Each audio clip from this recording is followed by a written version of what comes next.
Car tous ceux qui s'attachent aux œuvres de la loi sont sous la malédiction, car il est écrit, maudit est quiconque n'observe pas tout ce qui est écrit dans le livre de la loi et ne le met pas en pratique. Et comment les prédicateurs interprètent mal ce verset, voulant montrer que la loi n'est plus, nous sommes uniquement sous la grâce. Or, on ne peut pas gracier quelqu'un qui n'a pas commis un forfait. C'est-à-dire, on est gracié car on a violé quelque part la loi, et passant aussi par la repentance et la confession et la conversion, nous arrivons maintenant à être bénéficiaires de la grâce. Quand Jésus arrive, quand Jésus se présente sur la terre comme Messie et Sauveur, il vient proclamer maintenant l'année de la grâce du Seigneur. C'est-à-dire, à son époque, il était un messager de Dieu pour proclamer la grâce que Dieu a envers les pécheurs repentants.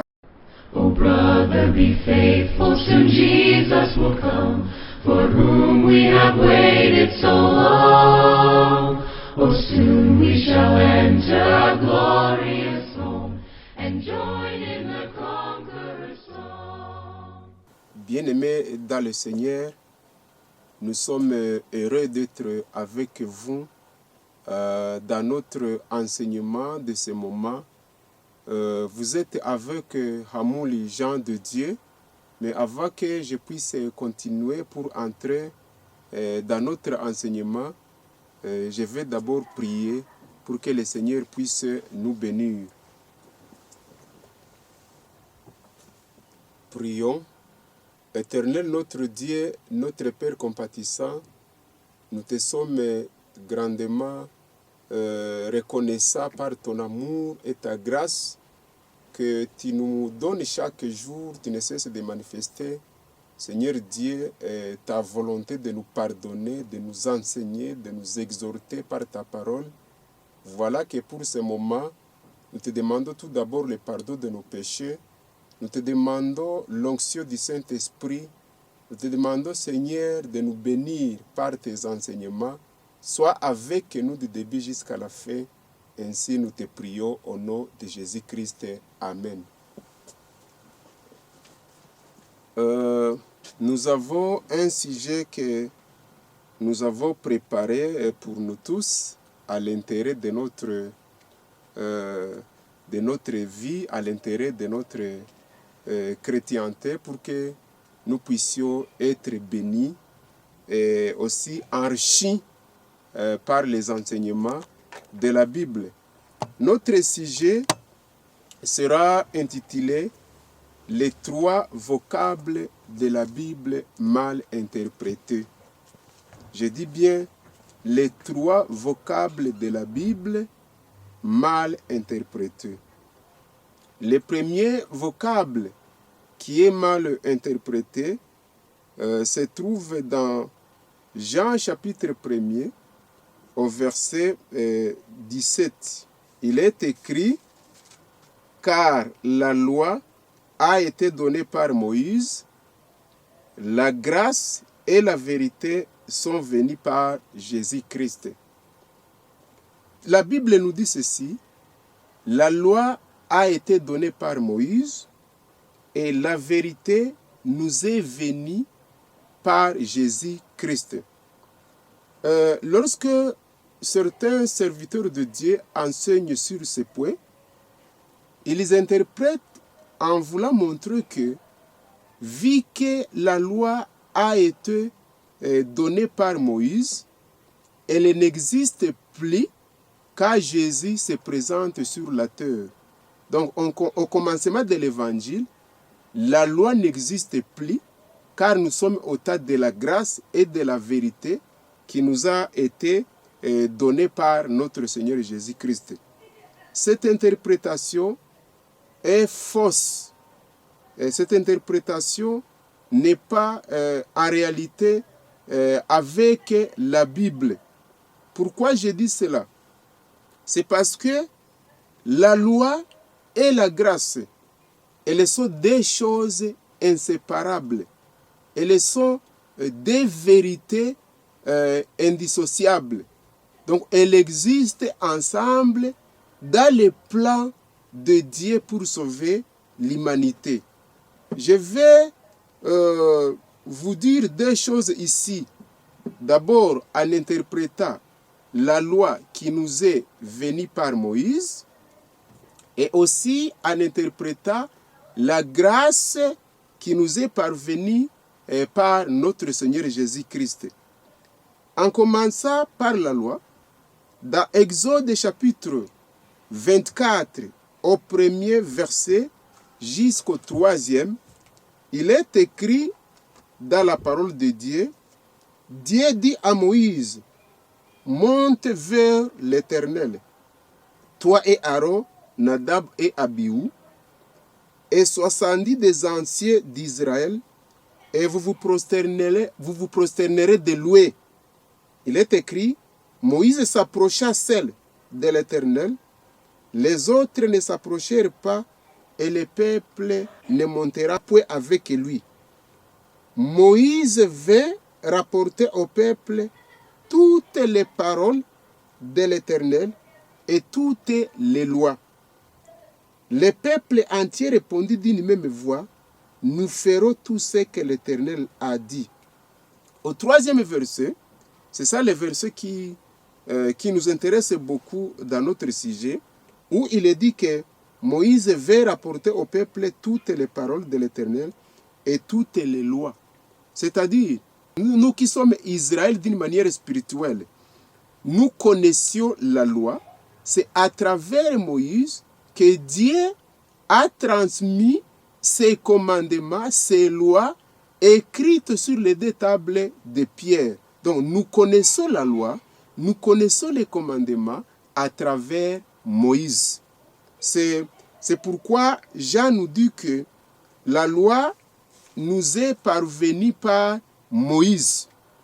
Mais cela ne signifie pas que la loi a perdu sa valeur. La loi n'a plus d'existence dans le Nouveau Testament. Passons à autre chose qui est dit là-bas, qui est la grâce. La grâce. Mais avant de passer à la grâce, je voulais donner un deuxième verset qui se trouve dans Exode, le même chapitre, mais au verset 12. Il est écrit, l'Éternel dit à Moïse, monte vers moi sur la montagne, et reste là, je te donnerai des tables de pierre, la loi et les ordonnances que j'ai écrites pour leur instruction. Dieu dit à Moïse de monter sur la montagne pour qu'à son tour, il puisse recevoir la loi de Dieu et les ordonnances qui étaient écrites pour l'instruction du peuple d'Israël. Voilà comment, selon le vocable, ou bien selon ce que Jean nous donne comme enseignement, comme révélation, en disant que la loi que nous avons, la loi que nous connaissons, nous est parvenue par Moïse, l'homme de Dieu. Et la grâce aussi, qui est citée dans ce même verset, comment elle nous est aussi arrivée. La grâce, je vais lire avec vous dans Daniel chapitre 9, au verset 24, pour voir comment est-ce que la grâce nous est parvenue par notre Seigneur Jésus-Christ. Daniel chapitre 9, au verset 24, soyons là et voyons comment est-ce que la parole de Dieu va nous instruire sur ce sujet. Daniel chapitre 9, au verset 24. Il est écrit, 70 semaines ont été fixées sur ton peuple et sur la ville sainte, ta ville sainte, pour faire cesser les transgressions et mettre fin au péché pour expier l'iniquité et amener la justice éternelle, pour sceller la vision et les prophètes et pour oindre les saints des saints. Et le saint de saints qui est cité ici, c'est Jésus-Christ, le Messie. À son arrivée, il devait faire 4 choses. Je vais les répéter telles que ces choses sont citées ici dans la parole de Dieu. Il devait établir la justice éternelle, expier l'iniquité, faire cesser les transgressions et mettre fin au péché. Établir la justice, expier l'iniquité, faire cesser les transgressions et mettre fin au péché. Toutes ces paroles citées constituent une grâce que le Seigneur, le Jésus-Christ, allait nous apporter en effaçant nos péchés, en mettant fin aux transgressions, en expiant les péchés, en établissant la justice. Voilà la grâce que le Seigneur Jésus-Christ nous a amenée. Et c'est ça même la signification de Jean chapitre 1er au verset 17, aux rubriques de Jésus ou bien aux phrases qui nous montrent comment la grâce nous est venue ou nous est parvenue par notre Seigneur Jésus-Christ. Ça, c'était une prophétie touchant la venue du Seigneur. Dans Luc chapitre 4, au verset 16 jusqu'au verset 19, qu'est-ce que la Bible nous enseigne aussi sur la grâce ou l'accomplissement de ces paroles dites par Daniel au chapitre 9, verset 24. Lisons dans Luc chapitre 4, commençons au verset 16 jusqu'au 19e verset.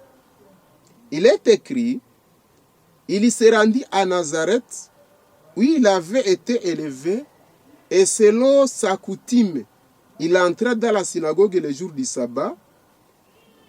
Il s'éleva pour faire la lecture du 7e verset, et on lui remit le livre du prophète Ésaïe. L'ayant déroulé, il y trouva l'endroit où il était écrit. L'Esprit du Seigneur est sur moi, parce qu'il m'a oint pour annoncer une bonne nouvelle aux pauvres. Il m'a envoyé pour guérir ceux qui ont le cœur brisé, pour proclamer aux captifs la délivrance et aux aveugles le recouvrement de la vie, pour renvoyer libres les opprimés. Attention au 19e verset, pour publier une année de grâce du Seigneur.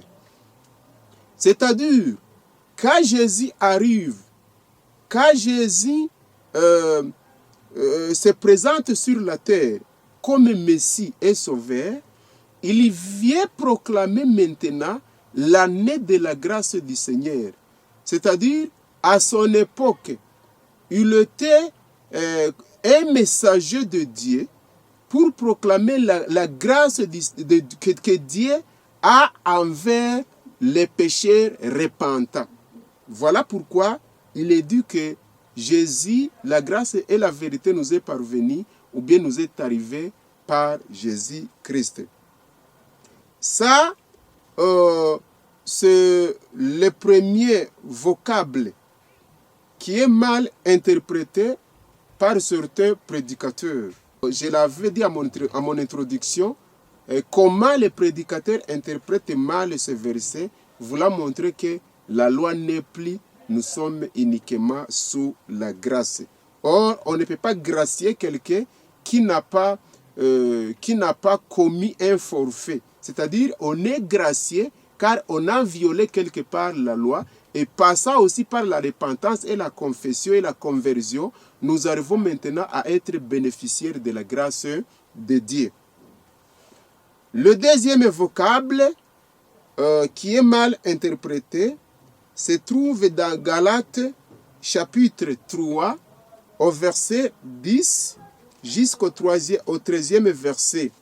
Galates chapitre 3 verset 10 jusqu'au 13e verset.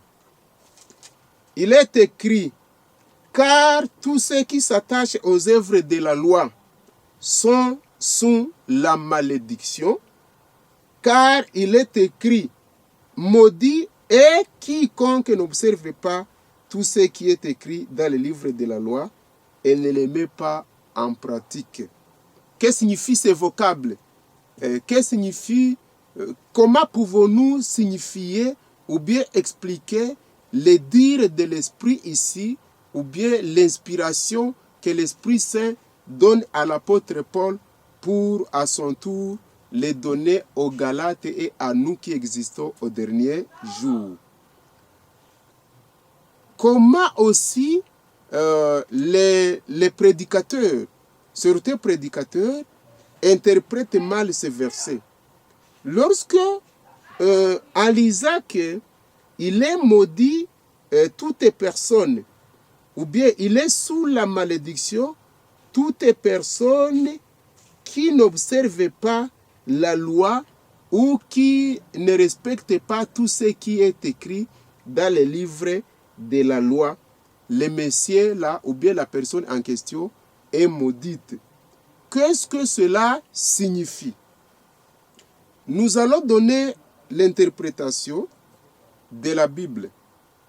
Mais sachez que, en interprétant que si la malédiction existe à toute personne qui n'obéit pas ou bien qui n'observe pas le commandement de Dieu ou bien la loi de Dieu, cela ne signifie pas encore de plus que ces lois est encore supprimées ou bien ces lois est abrégées. Ces exigences que nous trouvons dans la loi ne sont plus en vigueur, mais plutôt la loi existe toujours, mais voyons comment elle était accompagnée de la malédiction à toute personne qui l'a violée. C'est au temps de l'Ancien Testament.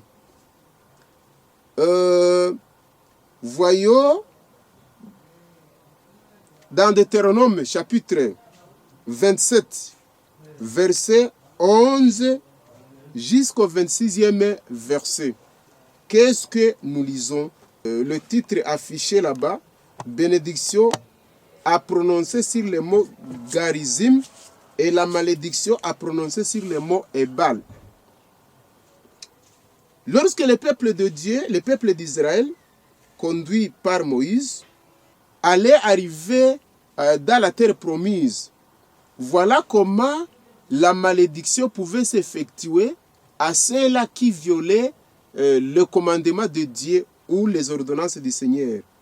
Il est écrit: lorsque vous aurez passé le Jourdain, Siméon, Lévi, Juda, Issachar, Joseph et Benjamin se tiendront sur le mot garizim pour bénir le peuple. Et Ruben, Gad, Aser, Zaboulon, Dan et Naphtali se tiendront sur le mot Ebal pour prononcer la malédiction. Et les Lévites prendront la parole et diront d'une voix haute à tout Israël: maudit soit l'homme qui fait une image taillée ou une image en fonte. Vous continuez la lecture, et tout le peuple répondra en dira Amen. Maudit soit celui qui méprise son père et sa mère, et tout le peuple dira Amen. Maudit soit celui qui déplace les bornes de son prochain, et tout le peuple dira Amen. Vous continuerez la lecture jusqu'au 23e verset où je vais aller.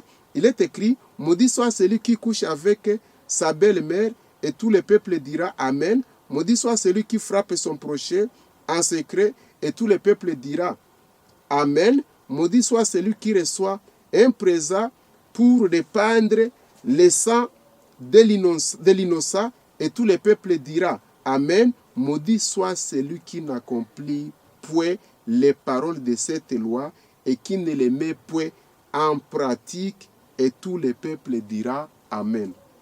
Donc, dans l'Ancien Testament, à la violation de chaque commandement, elle était suivie maintenant la peine relative à cette violation. C'est cette malédiction qui est citée aussi par l'apôtre Paul dans Galates, comme on venait de le voir. Lévitique chapitre 24, verset 19 jusqu'au verset 20.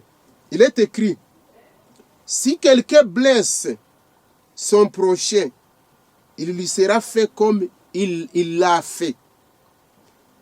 Verset 20. Fracture pour fracture, œil pour œil, dent pour dent, il lui sera fait la même blessure qu'il a faite à son prochain. Voilà la malédiction qui accompagnait la violation de la loi.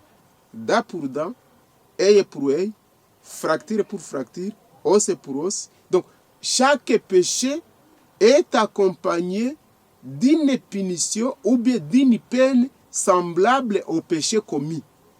Voilà la malédiction qui accompagnait dans l'Ancien Testament les violateurs de la loi de Dieu.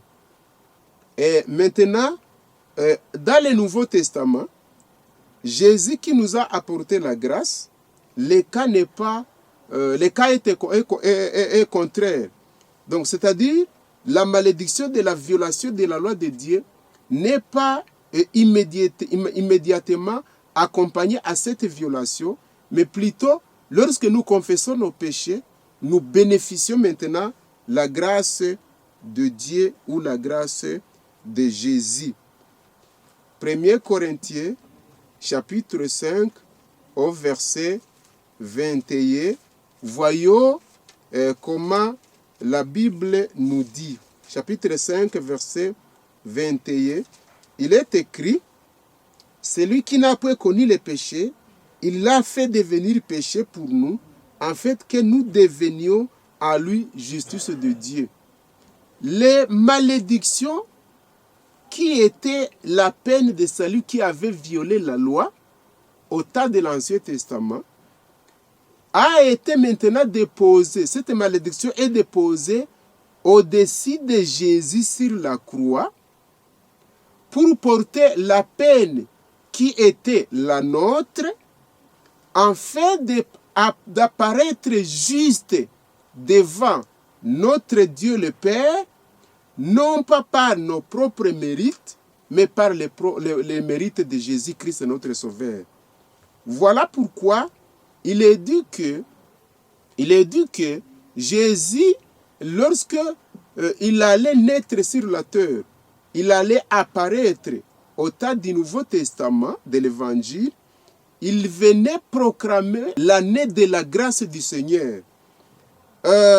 C'est la même chose que vous lirez aussi dans Galates chapitre 3, au verset 13, là où il est écrit, essayons de lire Galates chapitre 3, au verset 13, pour voir comment est-ce que la grâce du Seigneur s'est manifestée aujourd'hui dans le Nouveau Testament, mais sans toutefois anéantir l'existence des commandements de Dieu.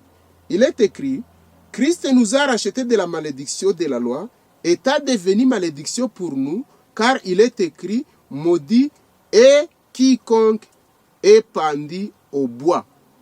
Donc, la malédiction en question a été mise à la tête du Christ. C'est pourquoi l'apôtre Paul dit que il nous a même racheté de cette malédiction, étant devenu lui-même malédiction. C'est cette grâce qui nous est arrivée. Mais nous n'avons pas droit, nous n'avons pas l'indépendance maintenant de violer la loi parce que nous sommes rachetés de cette malédiction par l'amour du Christ. Mais au contraire, nous devons l'accepter, nous devons l'obéir tel que cela était l'enseignement de Paul. Romains chapitre 3, au verset 21. Il est écrit, mais maintenant sans la loi est manifestée la justice de Dieu à laquelle rendent témoignage la loi et les prophètes. Justice de Dieu par la loi en Jésus-Christ pour tous ceux qui croient. Il n'y a point de distinction, car tous ont péché et sont privés de la grâce, sont privés de la gloire de Dieu. Au verset 31, il est écrit, anéantissons-nous donc la loi par la foi? Loin de là, au contraire, nous confirmons la loi. Donc, le fait que nous sommes libérés, nous avons été rachetés de la malédiction, le fait que nous sommes pardonnés de nos péchés quand nous confessons, selon Actes des Apôtres, chapitre 5, verset 30 à 31, ne nous autorise pas de violer la loi, mais plutôt nous confirmons cette loi, l'existence de cette loi. Passons un peu à notre troisième vocable qui est mal interprété et se trouve dans Romains chapitre 3 au verset 20. Romains chapitre 3 verset 20. Il est dit que car nul ne sera justifié devant lui par les œuvres de la loi, puisque c'est par la loi que vient la connaissance du péché. Nul ne sera justifié devant lui par les œuvres de la loi, puisque c'est par la loi que vient la connaissance du péché. Comment certains prédicateurs de la parole de Dieu interprètent mal ce sujet, ou bien ces vocables de Paul, ils enseignent que nous devons seulement croire à Dieu, à Jésus-Christ. Nous devons seulement avoir la foi, mais il n'y a pas d'autre chose à faire car Christ nous a affranchis de l'obéissance au commandement de Dieu ou bien de l'esclavagisme nous apporté par la loi de Dieu selon l'air dur. Donc, ici, il y a une fausse compréhension de ces écrits de Paul.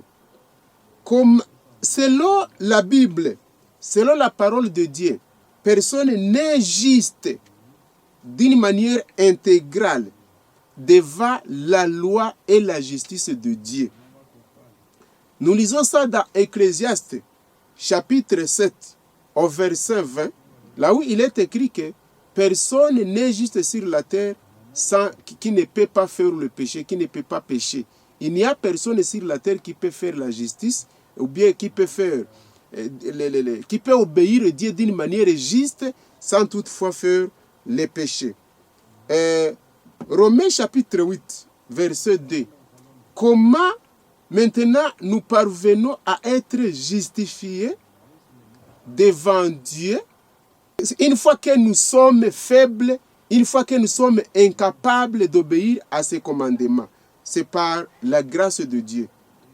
Et après avoir été justifiés maintenant par la grâce de Dieu, la parole de Dieu nous instruit maintenant de pratiquer ou bien de faire les bonnes œuvres. Selon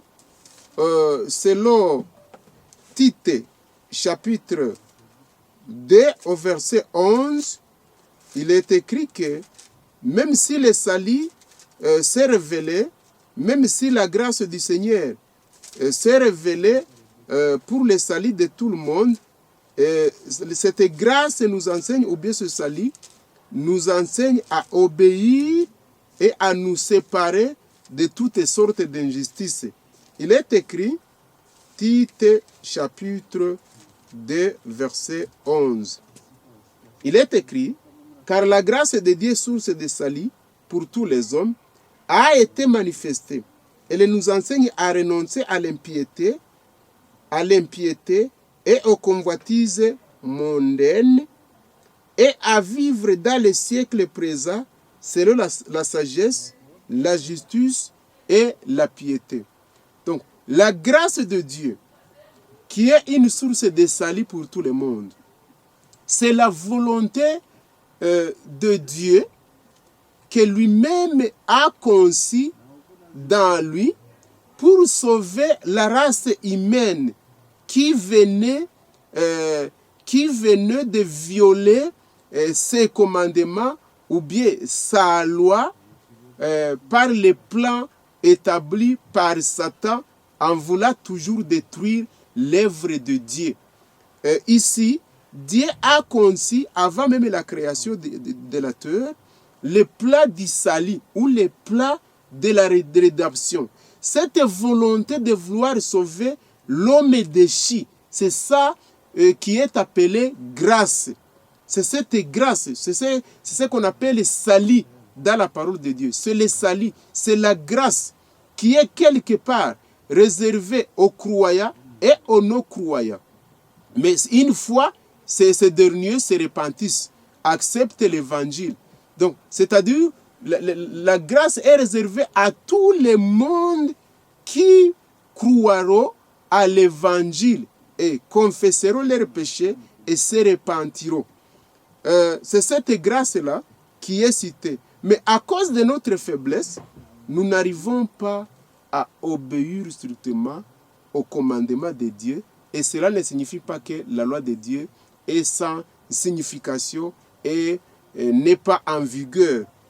Je lis Romains, chapitre 8, verset 2, là où l'apôtre Paul nous dit ceci.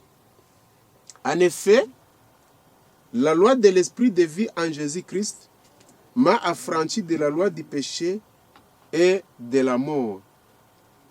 Car, chose impossible à la loi, parce que la chair la rendait sans force, Dieu a condamné le péché dans la chair en envoyant à cause du péché son propre fils dans une chair semblable à celle du péché. Donc par notre faiblesse, par notre état charnel, nous ne parvenons pas à obéir au commandement de Dieu. Mais par la grâce du Seigneur, lorsque nous nous repentons, nous sommes pardonnés. Cela signifie quoi? La loi est quelque part. La grâce est quelque part. La personne qui a violé la loi, lui aussi se trouve quelque part.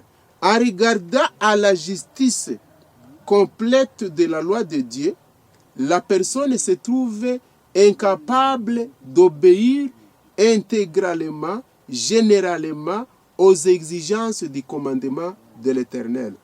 Maintenant, après avoir connu sa faiblesse, il se met dans les mains du Seigneur pour confesser son péché et sa faiblesse, et c'est à ce moment qu'il est gracié et pardonné par la grâce qui nous est parvenue par notre Seigneur Jésus-Christ.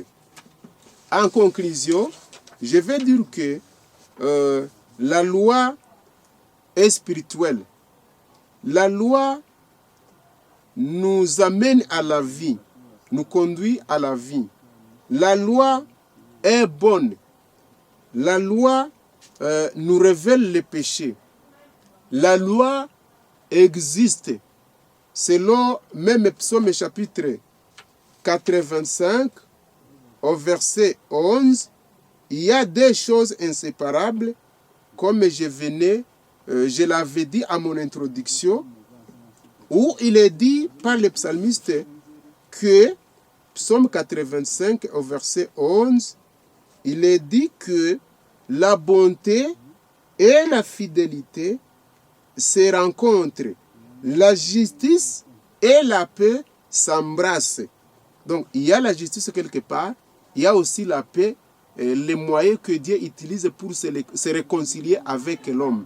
Chers frères et sœurs, voilà les trois vocables mal interprétés, mais si nous venons maintenant de bien comprendre par la puissance du Saint-Esprit la signification de ces trois vocables déjà cités, je crois que nous allons passer maintenant à la repentance et à la confession de l'existence de la loi de Dieu pour que nous puissions marcher maintenant dans la vérité et non plus dans la fausseté. Que le Seigneur vous bénisse, que le Seigneur nous accorde sa grâce, en fait de mieux comprendre les Écritures, parce qu'il est dit dans Matthieu chapitre 22, verset 29, que c'est pourquoi vous êtes dans l'erreur, parce que vous ne comprenez ni les Écritures, ni la puissance de Dieu. Soyez bénis au nom de notre Seigneur Jésus-Christ. Amen. Oh, brother, be faithful, soon Jesus will come, for whom we have waited so long. Oh, soon we shall enter our glorious